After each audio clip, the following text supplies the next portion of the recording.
মাদ্রাসার মতো এক মাদ্রাসার মধ্যে নিয়ে তার সন্তানদেরকে ভর্তি করানোর জন্য নিয়ে যায় মাদ্রাসার মধ্যে। তার সন্তানকে বলে, বাবা তোমাকে কোরআনের হাফেজ বানাবো।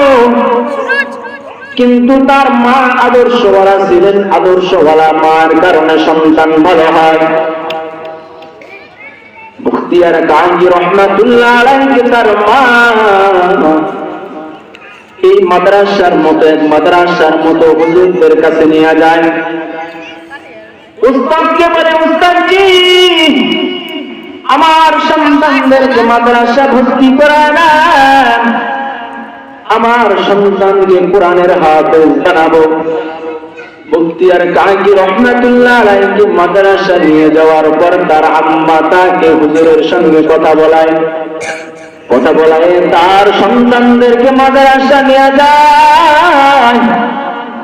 উস্তাদ তার প্রথম সবক শুরু করলেন আলিফ বা তা সা জিম। কিন্তু মুফতিয়ার কাজী রহমাতুল্লাহ আলাইহি আলিফ বা তা সা জিম না শুরু করলেন কোরআনের বাকারা সূরাতুল বাকারার সর্বপ্রথম সূরা আলিফ লাম মিম থেকে শুরু করে একবারে 15 পারা মুখস্থ শোনায়া দেয়। এক বই থেকে 15 পারা মুখস্থ কোরআন শোনায়া দেয়। আলেম তার মাকে বলে, তোমার সন্তানকে তুমি ঠাট্টা করার জন্য আমার কাছে পাঠাইছো, তোমার সন্তান তো 15 পারা হাফেজ হয়েছে। তার মা বলে, আমার সন্তান আবার কিভাবে 15 পারা হাফেজ হইলেন?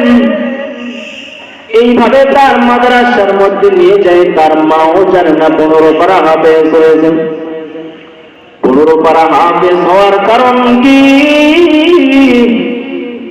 তার মা বলে, আমার সন্তান যখন গর্ভের মধ্যে ছিলেন আমি কোরআন শরীফ তেলাওয়াত করছিলাম। আমার সন্তান গর্ভের মধ্যে থাকার সময় আমি সব সময় কোরআন তেলাওয়াত করছিলাম, ইলম আমলের মধ্যে লিপ্ত ছিলাম।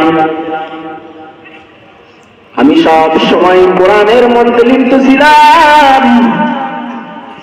কোরআন তেলাওয়াত করতাম। সন্তান যখন লালন পালন করতাম তাও কোরআন তেলাওয়াত করতাম।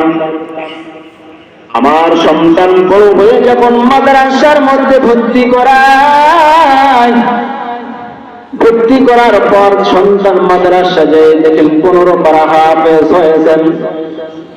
এই হাফেজ হওয়ার কারণ হলো, একমাত্র কারণ হলেন তার আদর্শের মা।